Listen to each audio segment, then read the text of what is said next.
Hello friends, welcome to my YouTube channel Banwal study. तो आज की क्लास में हम एमएस वर्ड का चैप्टर जो है वो शुरू करेंगे। एमएस एक्सेल का हमने टॉपिक जो है वो चैप्टर ख़त्म कर दिया है और उससे रिलेटेड मल्टीपल चॉइस क्वेश्चन भी कर लिए हैं। ठीक है, तो जो एमएस वर्ड की विंडो होती है वो कुछ इस तरह से होती है। ठीक है, एमएस वर्ड में हम एमएस एक्सेल की तरह ही इसमें ऑफिस बटन होता है। ठीक है, इसमें ये जो मेन्यू दिए होते हैं, home, insert, page layout, reference, ठीक है, इन सब के बारे में हम एक्सप्लेन करके पढ़ेंगे। और इसमें भी ये 3 बटन दिए हुए हैं। ठीक है, मिनिमाइज, मैक्सिमाइज और रिस्टोर का बटन। इन तीनों बटन को क्या बोलते हैं? कंट्रोल बटन भी बोलते हैं। तो ये सेम एज एक्सेल की तरह ही होगा। ठीक है, जो भी हम एमएस वर्ड में पढ़ेंगे उसको हम एक्सेल के साथ कंपेयर करके पढ़ेंगे। ठीक है, अगर आपने एमएस एक्सेल का जो टॉपिक है वो अच्छे से पढ़ा हुआ है तो आपको याद आ जाएगा कि आपने क्या क्या पढ़ा है। अगर नहीं पढ़ा है तो आपका रिवीजन हो जाएगी। ठीक है, रिवाइज भी कर लेना आप और प्रीवियस क्लासेस जो है वो भी देख लेना। ठीक है, तो इसमें हम ये सारे टॉपिक्स जो हैं वो बारी बारी से पढ़ेंगे। सबसे पहले हम यहाँ पे एक इम्पोर्टेंट टॉपिक पढ़ लेते हैं कि इसमें जो ये स्केल बनी होती है, ठीक है, इस स्केल को क्या बोलते हैं? रूलर बोलते हैं। रूलर जो होता है ये हॉरिजॉन्टल होता है। ठीक है, ये हॉरिजॉन्टल होता है और ये वर्टिकल रूलर होता है। रूलर 2 टाइप का होता है, हॉरिजॉन्टल होता है और वर्टिकल रूलर होता है। अब इन रूलर का काम क्या होता है? ठीक है, इस रूलर का काम होता है टैब स्टॉप की सेटिंग करना। ठीक है, टैब स्टॉप की सेटिंग करने के लिए रूलर का यूज़ किया जाता है। ठीक है, अब आप कहेंगे कि टैब स्टॉप क्या होता है? ठीक है, टैब स्टॉप होता है जैसे हम टैब की का यूज़ करते हैं। तो टैब की का यूज़ किस लिए किया जाता है? फिक्स स्पेस देने के लिए या फिर मोर देन स्पेस देने के लिए टैब की का यूज़ किया जाता है। जो बाय डिफ़ॉल्ट टैब होता है वो देता है हमें 0.5 का स्पेस देता है। ठीक है, बाय डिफ़ॉल्ट टैब 0.5 का स्पेस देता है। मान लो कि यहाँ पे जैसे हमारा कर्सर 1 के नीचे ब्लिंक कर रहा है। अब जब मैं टैब की प्रेस करूँगी तो ये यहाँ पे नीचे 0.5 का स्पेस देके ये 1.5 के नीचे आ जाएगा। ठीक है, 1.5 आ जाएगा। ठीक है, तो ये 0.5 का स्पेस देता है। अब मैं चाहती हूँ कि जो हमारा कर्सर यहाँ पे 1 के नीचे ब्लिंक कर रहा है, ठीक है, 1 के नीचे है, अब मैं चाहती हूँ कि ये सीधे 5 के नीचे आ जाए, यहाँ पे आ जाए 5 के नीचे। ठीक है, 5 के नीचे आ जाए तो हम क्या करेंगे? 5 के ऊपर माउस के पॉइंटर को लेकर जाएंगे और क्लिक करेंगे। यहाँ पे एक एल टाइप का क्या बन जाएगा? आइकन बन जाएगा। 5 के ऊपर एल टाइप का एक आइकन बन जाएगा। इसको टैब स्टॉप लगाना कहते हैं। तो ये इतना स्पेस दे देगा। ठीक है, इसको कहते हैं हम टैब स्टॉप लगाना। ये तो रूलर का फर्स्ट काम हो गया। ठीक है, रूलर का दूसरा काम क्या होता है? रूलर का दूसरा काम होता है इंडेंट सेट करना। ठीक है, ये एक इंडेंट सेट करता है। अब आप कहेंगे कि ये इंडेंट क्या होता है? ठीक है, इंडेंट होता है, मान लो कि आप जैसे किसी अपनी नोटबुक में काम कर रहे हैं। ठीक है, आप अपनी नोटबुक में काम कर रहे हैं। ठीक है, आप यहाँ पे जैसे कुछ भी लिखते हैं, यहाँ से लिख रहे हैं, आपका एक पैराग्राफ खत्म हो गया, यहाँ से लिख रहे हैं, यहाँ से लिख रहे हैं, फिर आप यहाँ से लिखते हैं, यहाँ से ऐसे लिखते हैं, यहाँ से लिखते हैं, तो ये जो बीच में स्पेस आता है, ठीक है, पैराग्राफ खत्म होने के बाद आप जो ये बीच में स्पेस देते हैं तो इसको हम बोलते हैं इंडेंट सेट करना। ठीक है, बीच में जो स्पेस देते हैं, जैसे यहाँ से आपने एक लाइन लिखी, यहाँ से लिखी, यहाँ से लिखी, एक पैराग्राफ ख़त्म हो गया, फिर यहाँ से करते हैं शुरू, यहाँ से लिखते हैं, यहाँ से लिखते हैं, फिर ये जो बीच में आ जाता है इसको हम बोलते हैं इंडेंट सेट करना। ठीक है, इंडेंट जो होता है हमारा लेफ़्ट और राइट होता है। सेंटर इंडेंट हमारा कभी नहीं होता है। ठीक है, हमेशा लेफ़्ट और राइट इंडेंट होता है, सेंटर इंडेंट नहीं होता है। ठीक है, अब ये दूसरा काम हो गया इंडेंट सेट करना। और तीसरा काम होता है इसका मार्जिन सेट करना। इससे क्या करते हैं? हम मार्जिन सेट कर सकते हैं। ठीक है, रूलर से मार्जिन को सेट किया जाता है। तो पहला काम हो गया इस रूलर का, पहला काम होता है रूलर का टैब स्टॉप की सेटिंग करना, दूसरा हो गया इंडेंट सेट करना और तीसरा काम हो गया मार्जिन सेट करना। ठीक है, उसके बाद हम पढ़ते हैं अब स्क्रॉल बार के बारे में। ये होता है हमारा स्क्रॉल बार। ठीक है, स्क्रॉल बार क्या होता है? ये हॉरिजॉन्टल भी होता है और नीचे वर्टिकल भी होता है। ठीक है, स्क्रॉल बार हॉरिजॉन्टल भी होता है और ये आ गया हमारा वर्टिकल स्क्रॉल बार। ठीक है, हॉरिजॉन्टल भी होता है और वर्टिकल भी होता है। ठीक है, स्क्रॉल बार 2 टाइप का होता है, हॉरिजॉन्टल और वर्टिकल। स्क्रॉल बार का क्या यूज़ किया जाता है? स्क्रॉल बार का यूज़ हम ऊपर नीचे करने के लिए करते हैं पेज को, या फिर लेफ़्ट राइट करने के लिए करते हैं, ठीक है। स्क्रॉल बार का यूज़ करने पर कर्सर की करंट पोजीशन चेंज नहीं होती। अगर हम स्क्रॉल बार का यूज़ कर रहे हैं तो जो कर्सर होता है उसकी करंट पोजीशन जो है वो चेंज नहीं होती है, ठीक है। तो अब हम MS वर्ड का एक्सप्लेन करके पढ़ेंगे। ये जो दो चीज़ें मैंने आपको डिस्कस कराई है ये बहुत इंपॉर्टेंट है और एग्ज़ाम में मैक्सिमम टाइम ये पूछी जाती है, तो आपने ये ध्यान रखना है कि रूलर क्या होता है और स्क्रॉल बार क्या होता है, ठीक है।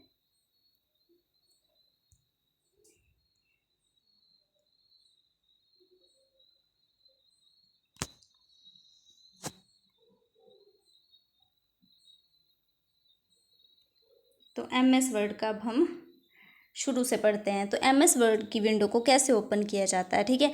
MS वर्ड को ओपन करने के लिए सबसे पहले हम स्टार्ट करते हैं, ठीक है। स्टार्ट पे जाते हैं कंप्यूटर में, देन रन करते हैं, उसके बाद हम क्या करते हैं, विन वर्ड करते हैं, तो हमारा MS वर्ड जो है वो ओपन हो जाता है। कंप्यूटर में MS वर्ड को winword.exe से स्टार्ट किया जाता है। कंप्यूटर में MS वर्ड को winword.exe से स्टार्ट किया जाता है। ये बहुत इंपॉर्टेंट पॉइंट है, ये आपने याद रखना है, ठीक है। जब भी हम किसी सॉफ्टवेयर के अंदर फाइल बनाते हैं तो फाइल के कितने नाम होते हैं, दो नाम होते हैं। एक होता है प्राइमरी नेम और दूसरा होता है एक्सटेंशन नेम। सेम यही चीज़ मैंने MS एक्सेल में भी बताई थी कि सॉफ्टवेयर के दो नाम होते हैं, ठीक है।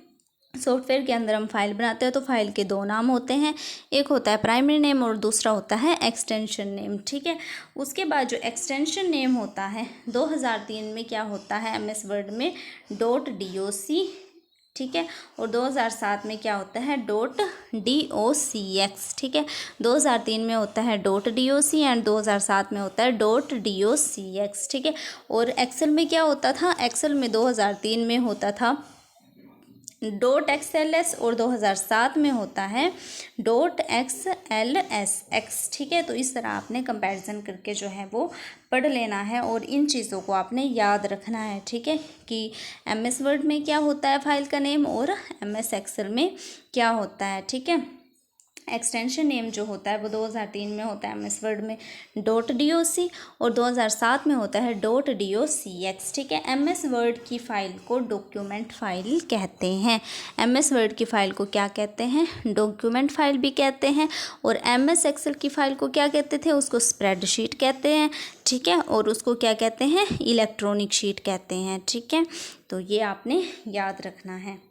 MS वर्ड को वर्ड प्रोसेसर भी कहते हैं, MS वर्ड को वर्ड प्रोसेसर कहते हैं और MS वर्ड की फ़ाइल को डॉक्यूमेंट फ़ाइल कहते हैं। अब इसमें भी MS एक्सेल की तरह क्या होता है, सबसे ऊपर ब्लू कलर की पट्टी बनी होती है, उसको हम क्या कहते हैं, टाइटल बार कहते हैं। जिस नाम से फाइल को सेव किया जाएगा वो कहाँ पे डिस्प्ले होगा, टाइटल बार पर डिस्प्ले होगा। जिस नाम से भी हम फाइल को सेव करेंगे वो हमेशा टाइटल बार पर डिस्प्ले होता है। ये लाइन हमने MS एक्सेल में भी पढ़ी है। जब हम पहली बार MS वर्ड को स्टार्ट करेंगे तो टाइटल बार पर बाय डिफ़ॉल्ट document1 लिखा आएगा। क्या लिखा आएगा, document1 लिखा आएगा। जब हम पहली बार MS वर्ड को स्टार्ट करेंगे और फाइल को सेव करेंगे तो बाय डिफ़ॉल्ट क्या आता है, नेम लिखा हुआ document1 आता है। जब हम MS एक्सेल में फ़ाइल को सेव करते थे तो बाय डिफ़ॉल्ट नेम क्या होता था, book1 होता था, ठीक है। तो ये पॉइंट भी आपने याद रखना है। टाइटल बार के राइट हैंड साइड पर 3 बटन बने होते हैं, ठीक है। कौन कौन से होते हैं, एक होता है हमारा मिनिमाइज़ का, एक होता है मैक्सिमाइज़ का और एक होता है हमारा क्रॉस का बटन, ठीक है। 3 बटन बने होते हैं। जो मैक्सिमाइज़ होता है इसका काम क्या होता है, रीस्टोर करना भी होता है। एक इसका काम मैक्सिमाइज़ होता है और दूसरा होता है रीस्टोर करना। बटन एक होता है पर इसके काम कितने होते हैं, 2 काम होते हैं, ठीक है। तो ये हमने MS एक्सेल में भी सेम लाइन पढ़ी थी, ठीक है। अब जिन्होंने MS एक्सेल के अच्छे से टॉपिक पढ़े हुए हैं, अच्छे से क्लासेस लगाई हुई हैं, उनके लिए तो और भी ईजी हो जाएगा, ठीक है। और जिन्होंने नहीं लगाई है उनको तो अभी भी समझ में नहीं आएगा, तो आपने एक बारी पहले MS एक्सेल की अच्छे से पढ़ लेनी है, ठीक है। तो उसके बाद मिनिमाइज़, मैक्सिमाइज़ और क्लोज़ ये क्या होते हैं, कंट्रोल बटन होते हैं, ठीक है। कंट्रोल बटन होते हैं। अगर हम इन तीनों की जो शॉर्टकट होती है, मिनिमाइज़, मैक्सिमाइज़ और क्लोज़ की जो शॉर्टकट होती है वो क्या होती है, Alt+Space होती है, ठीक है। ऑल्ट प्लस स्पेस होती है। उसके बाद मैक्सिमाइज़ की शॉर्टकट क्या होती है, कंट्रोल प्लस F10। मैक्सिमाइज़ की शॉर्टकट होती है कंट्रोल प्लस F10 और रीस्टोर की होती है कंट्रोल प्लस F5। ठीक है, हमने जो MS एक्सेल में पढ़ा था उसमें भी मैक्सिमाइज़ की शॉर्टकट कंट्रोल प्लस F10 होती है और रीस्टोर की कंट्रोल प्लस F5 होती है, लेकिन हमने वहाँ पे मिनिमाइज़ की शॉर्टकट भी पढ़ी थी कंट्रोल प्लस F9। ठीक है, एक हमने मिनिमाइज़ की शॉर्टकट पढ़ी थी, क्या होती थी, कंट्रोल प्लस F9। ठीक है, कंट्रोल प्लस F9 पढ़ी थी, लेकिन ये MS वर्ड में इसकी शॉर्टकट कंट्रोल प्लस F9 नहीं होती है। MS वर्ड में मिनिमाइज़ की शॉर्टकट होती नहीं है। ठीक है, मिनिमाइज़ की शॉर्टकट होती है MS एक्सेल में, MS वर्ड में मिनिमाइज़ की शॉर्टकट नहीं होती है। ठीक है, अगर हम MS वर्ड में, ठीक है, अगर हम MS वर्ड में कंट्रोल प्लस F9 का यूज़ करते हैं, ठीक है, अगर हम MS वर्ड में कंट्रोल प्लस F9 का यूज़ करते हैं तो क्या होता है, जिस जगह पर आपका जो कर्सर होता है वो ब्लिंक कर रहा होता है उस जगह पर कोड ब्रेसेस या फिर मंझला ब्रैकेट बोलते हैं उनको, वो बने हुए आ जाते हैं। ठीक है, अगर हम कंट्रोल प्लस F9 का यूज़ MS वर्ड में करेंगे तो जिस जगह पर आपका कर्सर ब्लिंक कर रहा होगा वहाँ पे कोड ब्रेसेस बने हुए आ जाएंगे। इस तरह से होता है कुछ। ठीक है, इनको मंझला ब्रैकेट्स भी बोलते हैं। ठीक है, तो इसमें मिनिमाइज़ की शॉर्टकट नहीं होती है, वो होती है सिर्फ MS एक्सेल में। मेन्यू बार क्या होता है, कमांड की लिस्ट को मेन्यू कहते हैं। ठीक है, कमांड की लिस्ट को क्या कहते हैं, मेन्यू कहते हैं।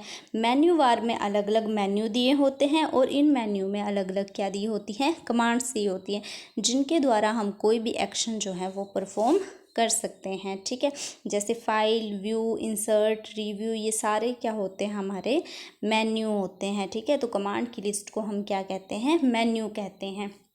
मेन्यू बार को एक्टिवेट करने के लिए, मेन्यू बार को अगर हम एक्टिवेट करना चाहते हैं, ठीक है, या फिर हम हाईलाइट करना चाहते हैं तो उसके लिए हम Alt प्रेस करेंगे या फिर F10 प्रेस करेंगे। ठीक है, क्या प्रेस करेंगे, या तो हम Alt प्रेस करेंगे या फिर हम F10 प्रेस करेंगे अगर हम मेन्यू बार को एक्टिवेट या फिर हाईलाइट करना चाहते हैं। ठीक है,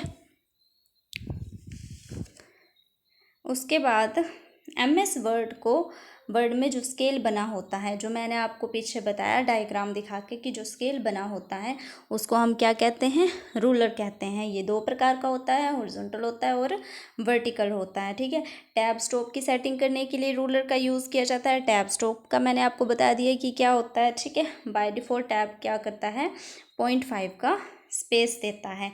रूलर के द्वारा हम इंडेंट भी सेट कर सकते हैं। ठीक है, लेफ़्ट और राइट इंडेंट सेट होता है और सेंटर इंडेंट कभी सेट नहीं होता। ठीक है, लेफ़्ट और राइट जो होता है वो इंडेंट होता है और सेंटर इंडेंट जो है वो कभी सेट नहीं होता। और इसके द्वारा, रूलर के द्वारा एक हम मार्जिन भी सेट कर सकते हैं। ठीक है, तो ये सारे काम किसके द्वारा होते हैं, रूलर के द्वारा होते हैं। ठीक है,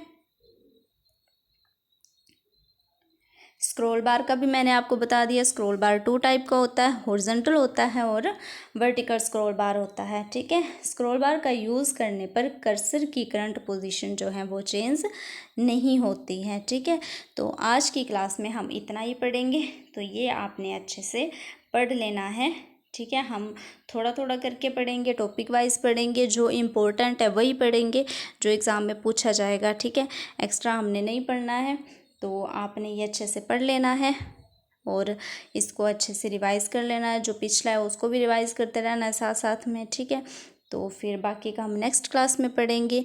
थैंक यू सो मच।